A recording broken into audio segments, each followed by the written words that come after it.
Hi and welcome to this Dexco video review. Today I have something rather special in store. I am reviewing the Novint Falcon 3D force feedback controller thingy. And here's a closer look at this controller that looks like it came straight out of a science fiction movie. Basically what the Novint Falcon does is it allows three-dimensional control and three-dimensional force feedback in your games. The Falcon is shipped with two different, easily interchangeable grips. This here is the standard controller, and as you can see it's kind of a knob that you can hold on to, and it has 4 buttons that you can assign anything you want to.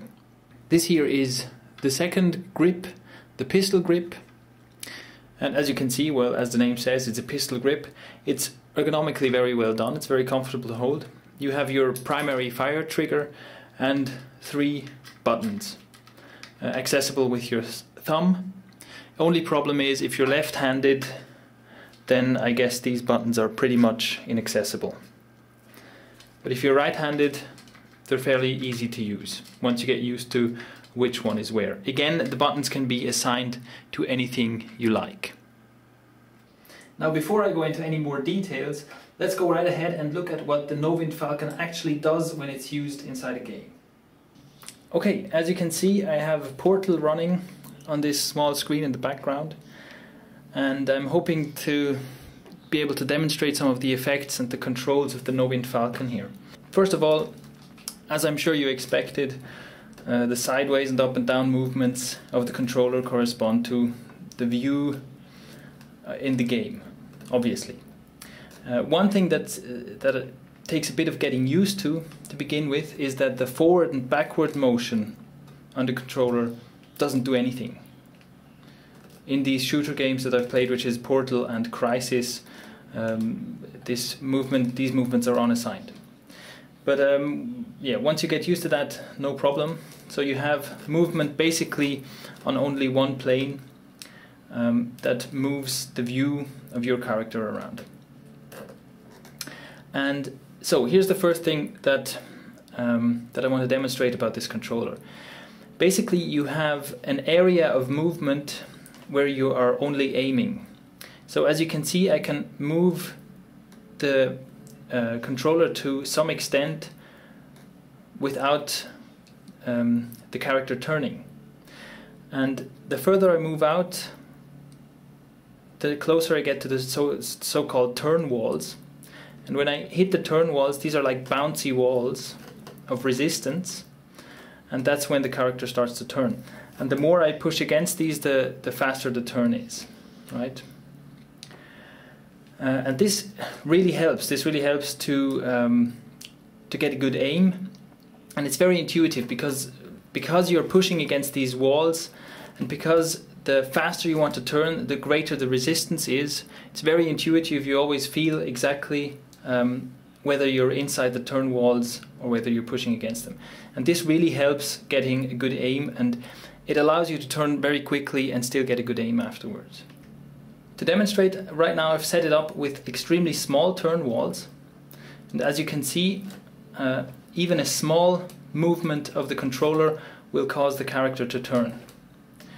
And playing like this is comparable to playing with very high sensitivity on the mouse. So that small movements of the controller cause large movements of the character. And then here we have the exact opposite of that. As you can see, now I have a huge area where I'm just aiming, and I have to go really far out to start turning. It still works fairly well. I can still do quick turns. And this is simply, this kind of playstyle just means that there's more controller movement involved in moving your character. Again, this corresponds to playing with a low sensitivity on your mouse. Well, so much for the movement. Now let's have a look at the force feedback. First of all, of course, when I fire the portal gun, you can see there's a real kickback, especially if I don't hold on to this very tightly. You can see that there's quite a good kickback every time I fire. Very nice effect. Of course, you can adjust the strength of the force feedback effects.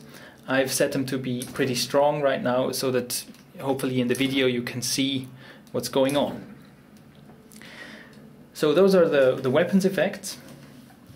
And another effect is when I lift something up, I feel the weight of whatever I'm carrying.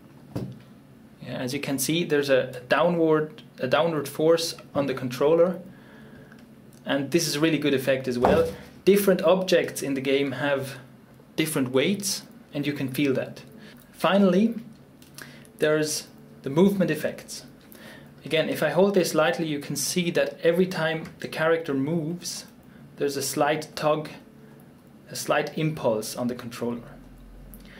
And this is also a very nice effect. It's not a very strong effect. If I hold on to this, it doesn't throw off my aim or anything. Unless I run into a wall, that's something that causes a larger jolt. And so I really feel like I've bumped into a wall here.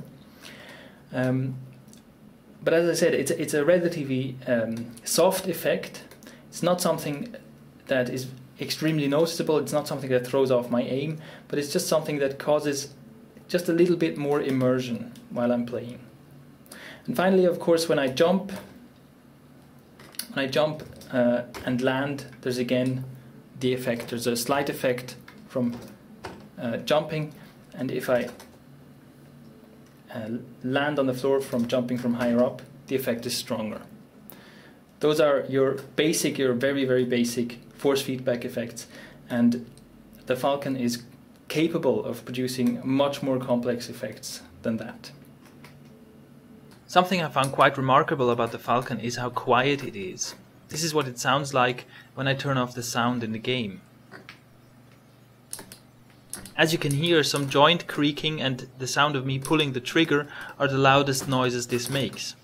I also want to mention that the Novint Falcon comes with a CD containing a lot of mini-games. And these mini-games, and it also contains a very good tutorial on how to use the controller. And all of these mini-games, they remind me a bit of the Wii mini-games, you know, Wii Sports, whatever it was called. The games by themselves aren't brilliant, they don't warrant buying the controller by themselves, but they really help you with the learning curve. They really help you get a feel for the controller, a feel for how it works, and they're a really useful addition. Now, there are two questions that I would like to address. The first one is, does the Novint Falcon make playing games easier or harder? And this is a question I've seen discussed in some other reviews and videos about this controller. Now, I can imagine that hardcore gamers, and especially anyone who plays competitive online shooters, would be worried about whether this would hurt their kill-death ratio, whether this would hurt their performance in the games. Now, I myself don't play competitive online shooters. But what I can say is, well, first of all, during the first half hour or so of playing with the Novint Falcon, you will get killed a lot, because it really is something that it does take getting used to. It does have a learning curve. Although the bonus games, these mini games and the tutorial help take the edge off that a little bit. I also want to point out that it's not quite fair comparing the two. As a gamer, you probably have thousands and thousands of hours of practice with the keyboard and mouse combination. And you can't really expect to pick up a new controller that is completely different and expect to be just as good with it after like 10 hours of practice. So what I did notice when I was using it is that after a few hours, after like 4 or 5 hours, it felt completely natural to me to play games using the Novint Falcon. And I imagine that if you put in the hours, if you put in enough practice, I'm pretty sure that you can get just as good using the Novint Falcon as you can using keyboard and mouse. For me though, this was not the main question. For me the main question was not does this make me better at shooters or whatever. For me the main question is, does it make playing games more fun? And my answer to that is definitely yes, it does. The immersion that you get from this force feedback is just great. It's great to feel the recoil when you're shooting. It's great to feel the blast of a grenade going off close to you. Feeling the weight of objects when you lift them, or also, for example, if you get in a vehicle and you drive over gravel and you get this shaky effect, you get this feedback. These kind of things just really increase the immersion and they improve the overall gaming experience for me. After playing with the Novint Falcon for quite a while, after playing Crisis for quite extensively, I went back to the keyboard and mouse just to see what it would feel like, and quite simply it felt like an incomplete experience. Without the force feedback and without the 3D movements, without that pistol grip, it just didn't feel like a complete experience anymore. So yes, I would much rather play a shooter with the Novint Falcon anytime than playing it with the mouse and keyboard combination.